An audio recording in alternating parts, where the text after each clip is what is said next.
Hey everybody, this is John with another installment of Think Culture.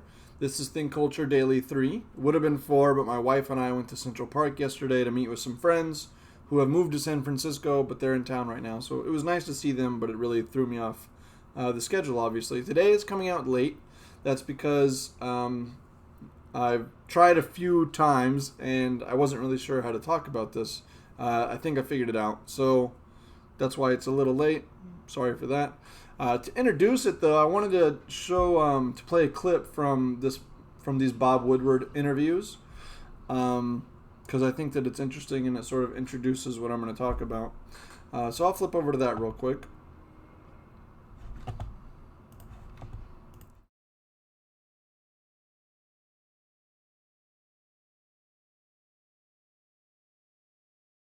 Hey, but let me ask you this. I mean, we share one thing in common.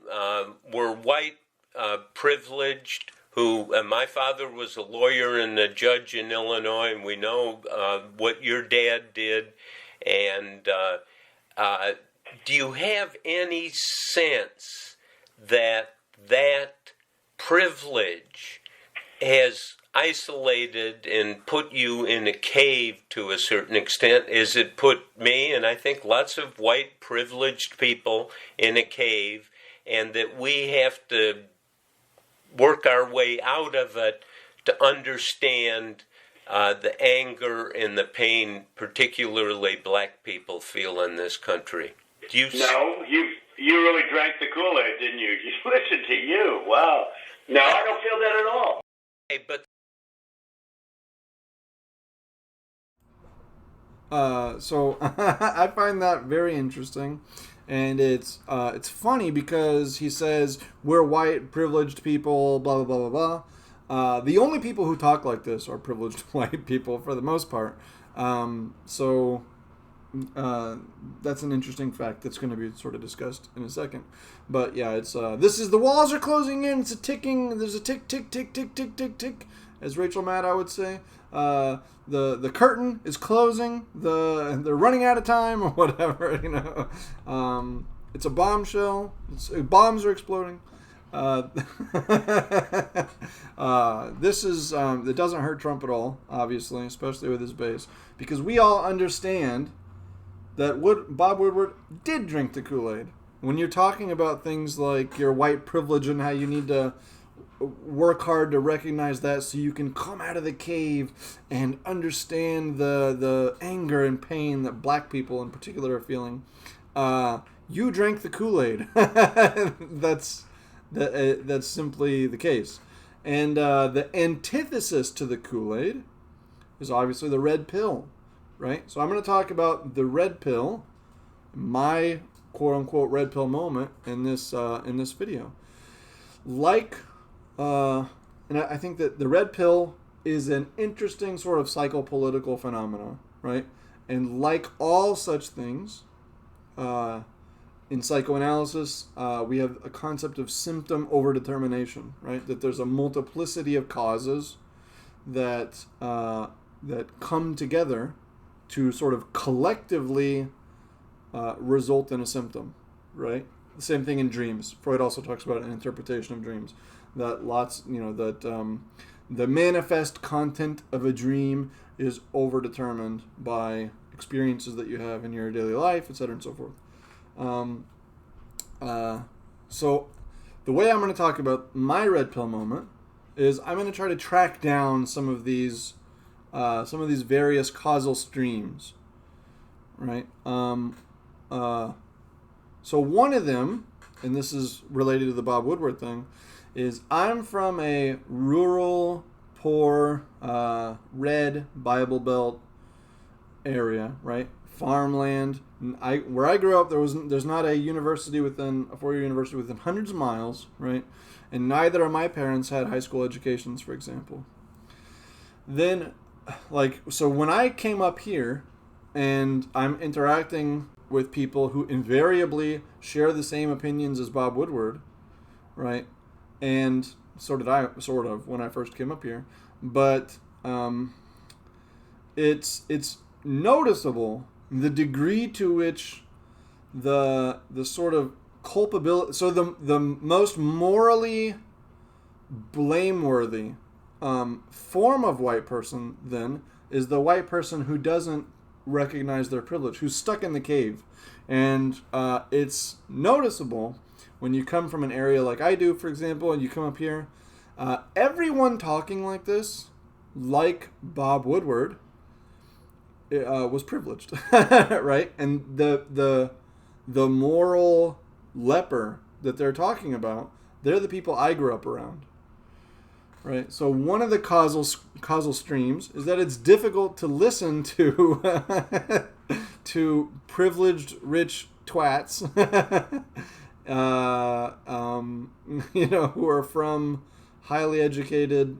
You have highly educated parents who are from very wealthy families, who grew up in, the big metropolitan kind of areas like Manhattan or San Francisco or whatever.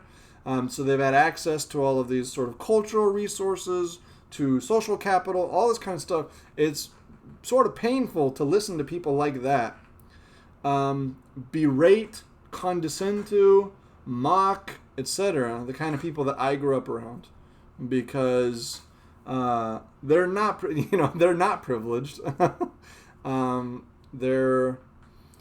Their situation a lot of times is not good. It's very not good. But they're not even just neglected. Okay, in the popular political discourse of the left, they're not just neglected. They're treated with scorn and derision, right? Because the good white person is the white person who's come out of the cave, which is to say, who speaks this language, who speaks the language of intersectionality, who speaks, the language of white privilege and identity politics, etc., and so forth. That's the good white person. And they're all privileged to a T, because this is elite discourse. I actually remember I read not that long ago when the Sarah Jeong stuff was going on. She's on the editorial board at the New York Times. I read actually a pretty good article in the Atlantic in which they were talking about how they didn't think. If you're not familiar with Sarah Jeong, the controversy was she had said a bunch of things that are very explicitly anti-white racism, right? That are examples of anti-white racism. On Twitter and maybe other places, I don't know, but definitely on Twitter, and they were pretty offensive, right? And yet she got hired to the New York Times, and so this article was talking about, she's Asian. I don't know so this article was trying to discuss whether or not she was actually racist. Right? This is a conversation the left sort of likes to have. But when they're talking about someone like Sarah Jeong, someone on the left, the way that they approach it is to try to come up with excuses to explain how they're not racist, even though what they're doing is way more explicitly racist than anything that the right-wing people they're condemning as being racist have done.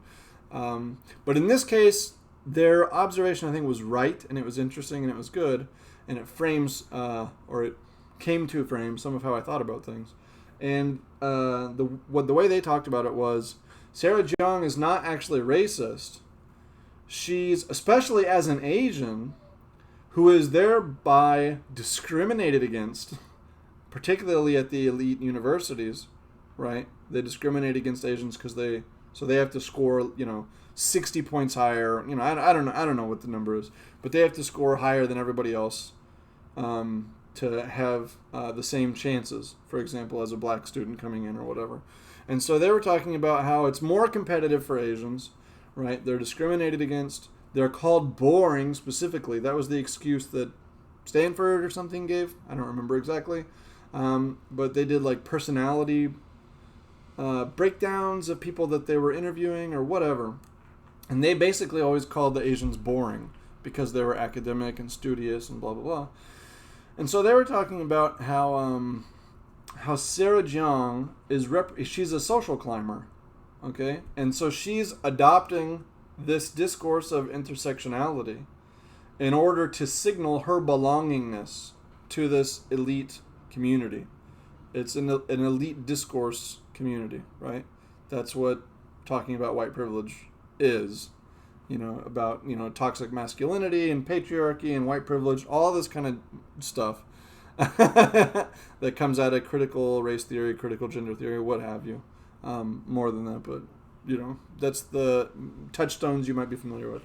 And so she's speaking this discourse as a way to not be boring and to signal that she belongs there. She's part of the elite. I speak the same language, right? We have a discourse community. And I thought that was interesting, and that it's true. And the people who don't speak that language and who don't know that language at all are the people that I grew up around, right? And by the way, recently, I haven't, I'm not 100% sure, but I think Glenn Lowry, in an interview with somebody, I think he said that the demographic in this country who is most underrepresented at elite universities and everything is white men from middle American, like Republican and religious communities, something to that effect. Exactly the kind of place where I'm from, right? So I'm the most underrepresented demographic, actually. But yeah, part of the reason is because this sort of discourse is it's hooked up to a lot of cultural capital. Okay, so yeah, so they're always Bob Woodward. This kind of person is always Bob Woodward, and the fact that they moralize and act like, if you don't drink our Kool-aid, you're part of the out group, and you're a moral leper. You're an evil, racist, white supremacist, whatever. You don't merit consideration as a full human being, and you shouldn't be here. You can't join the elite, etc. and so forth. It's a barrier to entry, right? So yeah, they condescend to people, right, while they do it in the name of social justice, but in doing so, they actually foreclose on the people who actually are most disadvantaged in terms of social and cultural capital, having access to the ladder of success in America, right? So this is one of the causal chains that's overdetermining for me. That was overdetermining in my red pill moment, okay? Another one is, I'll try to track in theory, right? When I was in high school, I was very interested in theory, thanks to the internet, because again, it wasn't really part of my environment. And I started reading philosophy in 7th grade with Thoreau, Life Without Principle, right? I had a feeling of what I would have called, maybe would still call, or what, I don't know, alienation, right? That's the word. And so I was reading all this stuff. I was a disaffected young man. I got in trouble. I was, in trouble all the time. But I was reading all this theory, right? And then there are a couple steps on my journey at which I was introduced, like before I went to grad school here, right? The essay that I wrote to get in was on basically it comes from the Derridian hauntology. That's Hauntology, right? It's a play on the word ontology and haunt, with the idea of the ghost, the specter, etc. So he talks about his two sort of cultural touchstones in the book that I was talking about, Spectres of Marx, are specters haunting Europe, specter of communism, right? That specter. And Hamlet speaking to his father. In any case, this is it's rooted in Heidegger, who I'm a big fan of, and Hannah Arendt, right, was the other person that I was mostly dealing with in my essay. And at that point, I actually hadn't taken a formal philosophy class. I was at that point purely an autodidact, I guess, in the field. And my other touchstone was Hannah Arendt and her idea of the public sphere, the way the public sphere was being replaced by the social sphere, etc. and so forth. So I actually wrote an essay to get into grad school that was like the need for a haunted public sphere. And actually, now that I look at that, I was very left-wing at the time. Like rabid left-wing, although I have never spoken this language, the Bob Woodward language. And again, I think that's partially because of where I grew up. But I was very left-wing at the time, like rabidly left-wing. Back in high school, I was the kind of person who was saying that George Bush needs to be tried for war crimes. He's a war criminal. Osama bin Laden should win a peace prize, and he's a national hero. Like, I was extreme. I had read more books, I think, by Noam Chomsky by the time I graduated high school than any other thinker. Probably 15 books, maybe 20. So I was always very on the left, right? I read all the anarchists. There's a collection called The Anarchists. I read that. It was an important book for me in high school as well. People like Josiah Warren, Errico Malatesta, Bakin and Proudhon, etc. and so forth. I had read a bunch of Marx, etc. So I have this whole trajectory in theory, which is left-wing, right? But there are these moments, like before I went to grad school, I got into Hannah Arendt, right? And I wrote this essay to get into grad school. I got in on basically its merits. And now I look at that and I'm like, this is pretty conservative. It reminds one really of like even the Burkean tradition specifically. This idea that we are bequeathed an inheritance by our ancestors, right? And we need to sort of pay homage to them and respect what we've been given and take care of it so that we can pass it on to the next generation. And that our decisions, our political decisions, should be reflective of a dialogue with ghosts, with the ghosts of the unborn, with the ghosts of our ancestors. So yeah, now I read stuff like that, and I'm like, okay, this is pretty conservative. And I actually think that a lot of what Hannah Arendt talks about is conservative. In Men in Dark Times, she has that line about we had been tearing down the pillars of the best known truths or something, but all we have to do now is look around to realize that we're standing in the midst of rubble, right? That they've all been torn down and there's nothing left. She talks about stuff like that. She talks about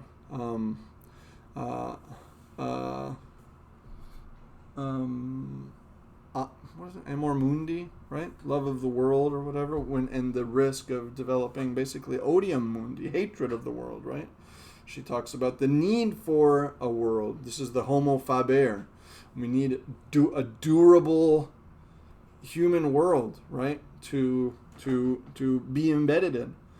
She talks about how the economism and all this kind of stuff is eroding the real space of the public sphere where men come together in their plurality and diversity and act into world history. But yeah, so now looking back, and not only that, but she's got the origins of totalitarianism stuff, right, where she says that Nazism and Soviet communism, that they're both forms of totalitarianism. That's not a very popular idea on the left. But anyway, I think that Hannah Arendt is sort of conservative. That what I was getting from the Derrida was sort of conservative. I was big into Nietzsche in high school and undergrad.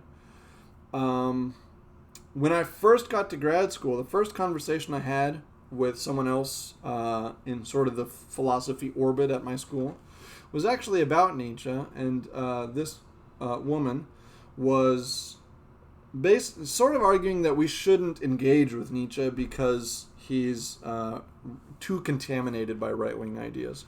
And at the time, I actually tried to argue with her and say, no, I mean, he's philosophizing with a hammer, he's smashing the idols, he's on the left, he's totally left-wing. That's wrong. Now I've totally swung around to her position now, but I think that he is very right-wing, and that's good. The same with Heidegger. It took me a few times trying to read Heidegger. I first tried to read him when I was a freshman in undergrad, maybe as a senior in high school actually, And I tried a couple times and basically would fail. Not to say that I got nothing out of him, but it was just way too much of a slog. But eventually I was able to do it once I had sufficiently mastered his vocabulary or matured a certain amount or whatever. So I was really big into Heidegger too. I also would have argued that Heidegger was fundamentally left-wing for a lot of reasons. I used to talk about positive solicitude, his idea of positive solicitude a lot. But actually I think that's conservative. But in any case, that was wrong. So it turns out that I was drawn to a lot in theory that actually I think was very conservative. So when I had my red pill moment, right, I sort of realized the conservative dimension to the thinkers that I had been reading, but I also realized that these are all thinkers in the sort of left-wing theory universe, even if I think that they are right-wing. They've been recast as left-wing by sort of the orthodox philosophical establishment. And there are lots of people who have sort of a kind of political ambivalence in their theory, even if they're personally, politically motivated in terms of like a progressive left-wing political project. But all of this gets some of these right-wing thinkers get recast as left-wing thinkers if there's enough motivation to keep them in the canon. Like that's like a Nietzsche figure. Some figures whose theory is actually sort of ambivalent get recast. That's either dropped completely or that part of their theory gets recast. So thinkers, for example, like Spengler are just left out, even though Heidegger's indebtedness to Spengler is extensive and clear, and so is a lot of people's. Okay, there are a lot of people that are indebted to Spengler. And but yeah, all this gets sort of recast and left out. The genealogy of postmodern philosophy itself as a whole gets neglected or forgotten. And basically postmodern philosophy traces itself back to the counter-enlightenment. My thesis was actually on psychoanalysis resolving certain tensions in the dialogue between enlightenment and counter-enlightenment. So I had to study a lot of counter-enlightenment along with that. But the genealogy of postmodern philosophy is these guys are completely indebted to the counter-enlightenment. All their ideas are fundamentally rooted in the counter-enlightenment, which is a reactionary project, right? The counter-enlightenment is fundamentally right-wing, even if there are sort of a couple blips, but it's fundamentally right-wing. So I realized all this at the same time. I also realized that what I had always called alienation, right? I realized that I was wrong. And in undergrad, actually, this is part of the journey, right? Part of the overdetermination. I took a class with Bob Antonio, who's like a worldwide Marx, world-renowned Marx scholar, right? And I took a grad level seminar on sociological theory with him, where we studied Weber, Durkheim, and Marx, right? And I had never read Durkheim before that, but I sort of came to realize that the problematic experience that I had been struggling with, trying to address, etc., ever since I was, began reading theory or whatever, like in 7th grade, was not alienation, it was anomie. Okay, I realized, so alienation, there's an overbearing apparatus of society, too many rules, you can't really recognize yourself in your conduct or whatever because you're sort of castrated symbolically by the machinations of the world around you and the rigidity of it and the formalisms and all this kind of stuff, right?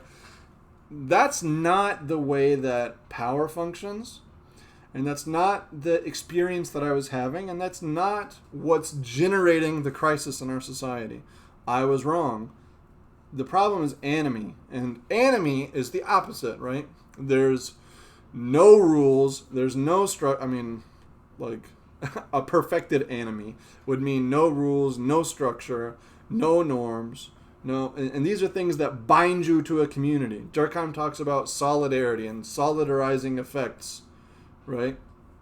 Anomie is a situation in which these are broken. They're lost. So, like in my video on Zygmunt Bauman, for example, I was talking about liquid modernity, and I was talking about the way that power functions now is the fluidization of all the boundaries, of all norms, of all institutions, right? There's not breakdown in all this, but fluidization, right? And a proliferation of choice and an increasing the experience of individualization and being on your own.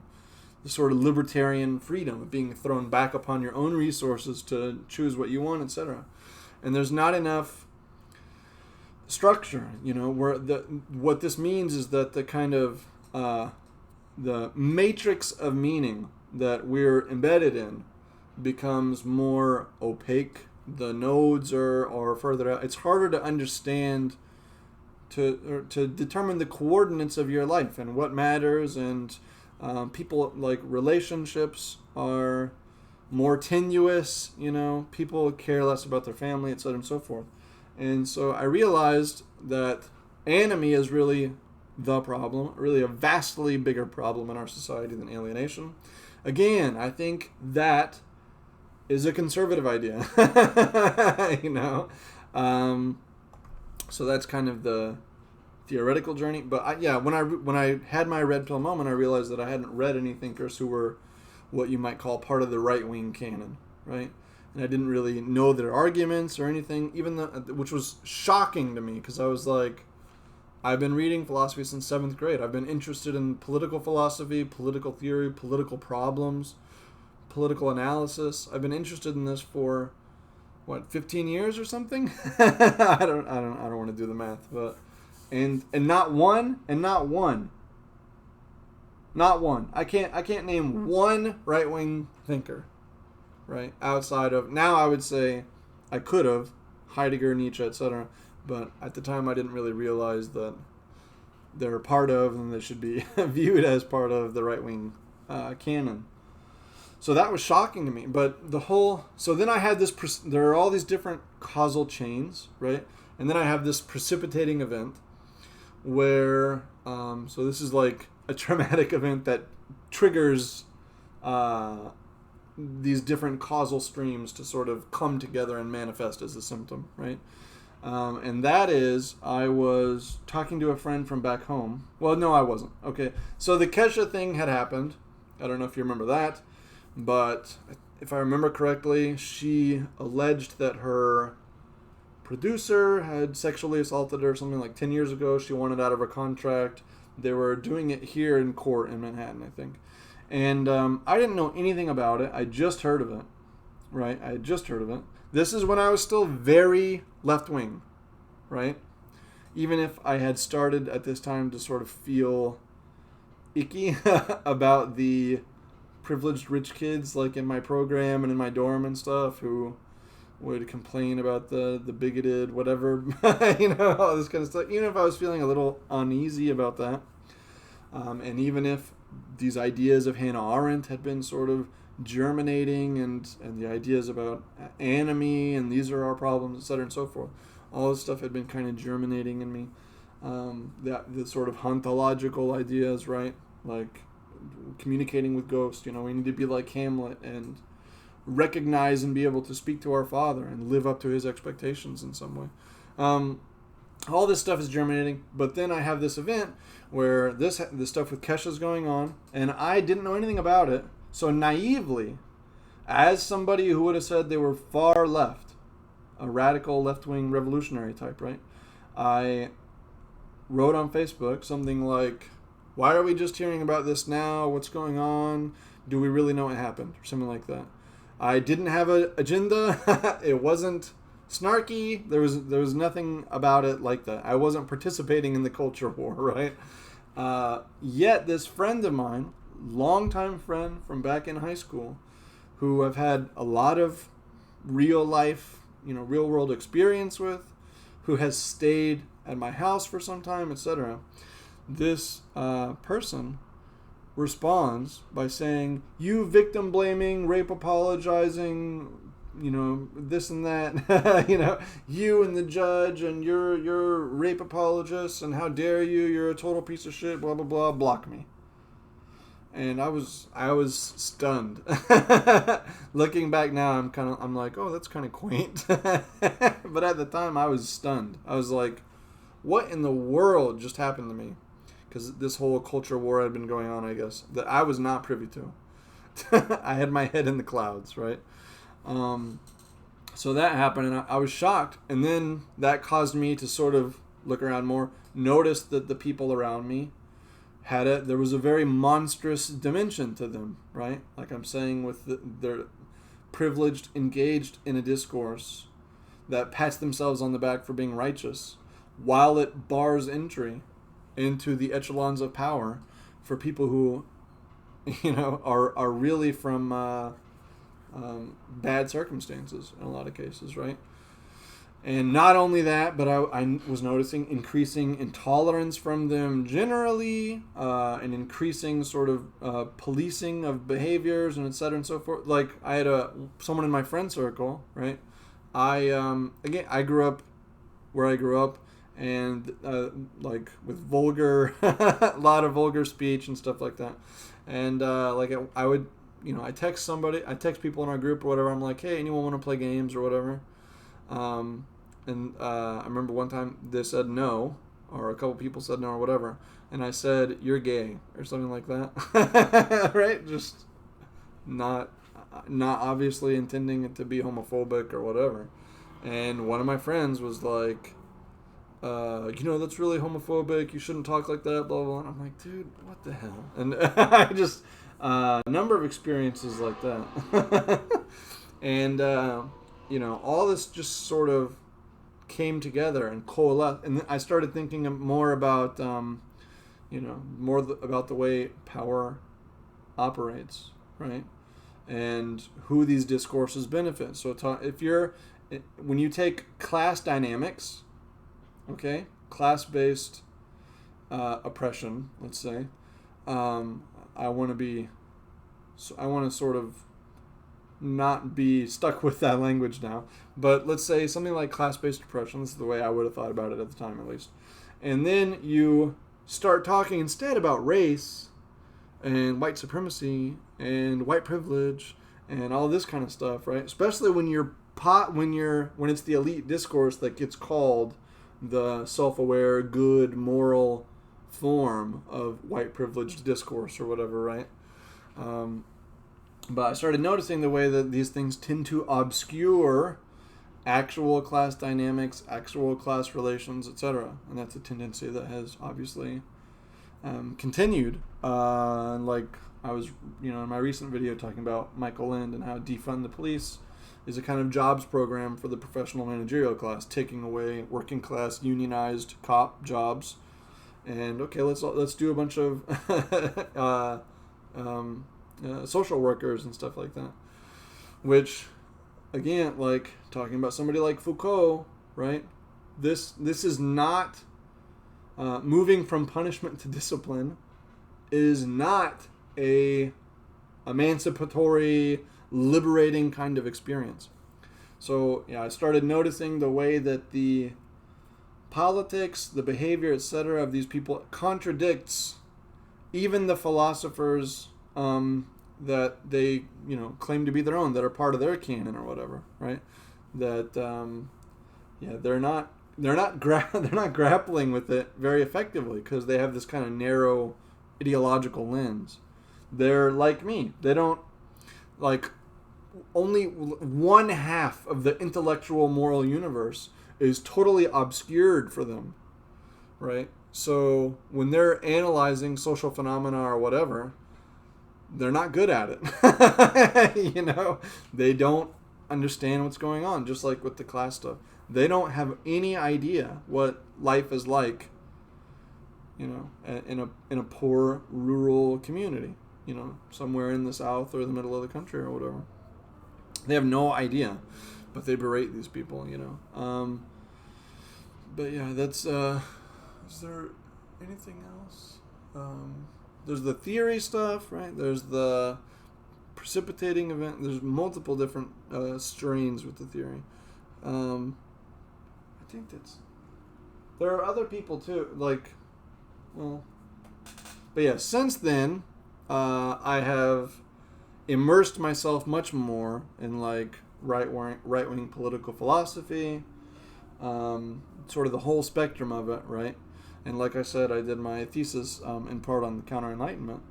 I had to see, this is part of it reinforces the hostility that I feel toward these people, that I in my program, in my school, I don't want to be too specific until I'm sort of professionally more settled, but it was unnerving that we would discuss something like Black Lives Matter or even communism or something, right?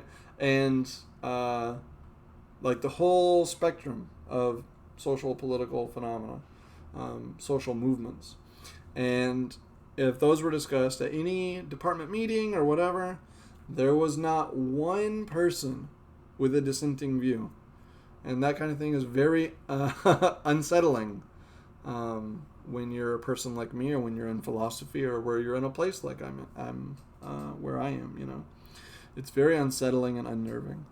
And so, experiences like that, a realization of the deeply homogeneous, univocal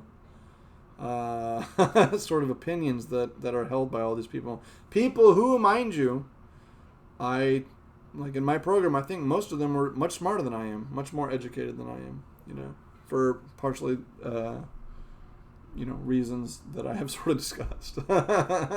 It's not, but they're also, I think most of them are also just more intelligent than me, that's how it is. But nevertheless, you shouldn't be sitting in a philosophy grad school department meeting, let alone every one of them ever. And the only disagreements are what does Heidegger mean by Verstehen, or what, I don't what is the, Verstehen and Vernunft? What's the which faculty belong, whatever. Those shouldn't be the only. People should have disagreements about things that are actually happening in the real world. We should have different perspectives on them, but we don't. There's one perspective, and that perspective is policed, viciously. So my point is, I meticulously evaded saying anything political basically throughout my program, right? Throughout the tenure of my program, which frankly was difficult and limiting, extremely limiting, and I think it negatively affects one's work dramatically. And things like that, they're not good. And so I have all these experiences, for example, and then you look back, right, and you notice, I tried to be rebellious or whatever in high school, previous to that. You notice things like the same jokes Dave Chappelle was making when I was a left-wing edgelord or whatever in, I don't know, 2000? 2002? I have no idea. But those, those jokes couldn't be made today, that sort of thing. It's a difficult kind of experience, because you're like, wait a minute, we've been, there's been sort of an ascendance of progressive thought and dominance in the culture, right? But that has not been accompanied with a wider net of tolerance, with more accepted behaviors and speeches, right? Speech. It's been a constriction. It's constricted, right? And now the sort of what was her name? Tipper Gore. The sort of Tipper Gore figure is on the left. Is a progressive left-wing radical, right? So those sort of things, and then it makes you question, was my perception ever correct? Like, I was watching, Jon Stewart and stuff like that. That's where I was getting my news when I was in high school and the like. And the Fox was the big enemy. But you realize I never watched Fox. I had no exposure to Fox. I don't have any idea what they were talking about except clips that were shown on The Daily Show, right? And it makes you think, like, well, was this set up as a kind of boogie? Was I under a totally false impression of what conservatives and what Fox News was like at that time, even? And I don't know. And then you watch, if I watch old movies and stuff like that. I mean, I came to and then there's the Chomsky stuff. Like, if you think seriously about things like manufacturing consent or whatever, you realize that that culture, that kind of cultural hegemony has been had by the left, for a long time. And the people who hold power are on the left. The institutions are dominated by the left. So I think if you go far enough, actually, thinking about things like critical theory, or even, another conservative idea, by the way, I thought repressive desublimation, coming from Marcuse, I thought that was an incredibly important, interesting concept. I still do. I think that's a fundamentally conservative concept. Reading somebody like Freud, I got very into Freud, like I said. I think I said, my MA, I minored in psychoanalytic theory, and Freud, I think, is another figure who's very conservative. Early on, actually, people on the left sort of thought he was a reactionary, or thought psychoanalysis was fundamentally reactionary. Freud says repression is necessary for civilization, right? If you don't have repression, you don't have civilization. That's kind of what this idea of repressive desublimation is about. But there's this whole sort of subcurrent of conservative thought in even the canon, and that's primarily what I was interested in and what I was influenced by the whole time. But I had no idea until I had this precipitating event and all these different pieces came together. I think there might be other pieces. I'm sorry. But I think that's probably enough for now. I hope that wasn't too boring. I'm probably going to really tackle in some video soon a kind of systematic, give a kind of systematic exposition of like my theoretical framework.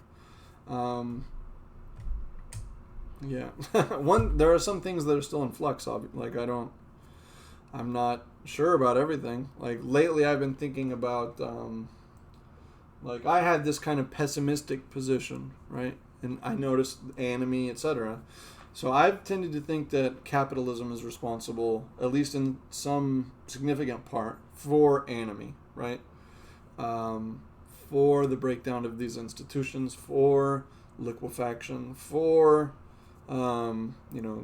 global labor tax arbitrage, shipping jobs overseas, the deindustrialization of the heartland, etc. and so forth. But lately, I've been wondering, and this is primarily in response to Glenn Lowry, who I am sort of in love with, and he even called himself the other day a neoliberal economist. So he embraces the term neoliberal. But so in response to him, I've been thinking lately, maybe, and Nick Land, he thinks capitalism is just sort of the gas pedal. It's just hitting the gas. It's not really a qualitative transformation in some sense, but everything speeds up, the sort of social evolution that would occur anyway, technological evolution that would occur anyway, it's just faster, right? So I've been wondering if maybe a lot of what I'm observing, the anomie and related phenomena that I think are related to our crisis, right? If these are maybe just the natural development of a society and of a culture, and we've just been sped up, or maybe we'd be in the same place no matter what, because degeneration and corruption just are inevitabilities, and maybe the really, so I've been sort of pessimistic, right? But maybe the really pessimistic position It's sort of like the Winston Churchill thing, and it's like, yeah, capitalism is bad. It's got all these problems, but everything else is worse. Or just some form of mixed economy or whatever. But I'm not as well versed on economy as I am on philosophy and social and cultural theory, right? Critical theory. That's what I've done with my with my life, with both my autodidactic educational career and my actual academic career. So I'm much better at that. I'm trying to educate myself a lot more on economy lately. So my position could fluctuate somewhat here. But right now, I think that there are a lot of pathologies which are attendant to, capitalist economies, to the process of capital, etc. But I don't know. I like Glenn Lowry a lot. So, and one viewer suggested that I look into geoism and stuff. So I'll probably do a video on that. Anyway, rambling a bit now. I hope this was interesting. I probably forgot certain elements, but don't forget to don't simply react, but think culture.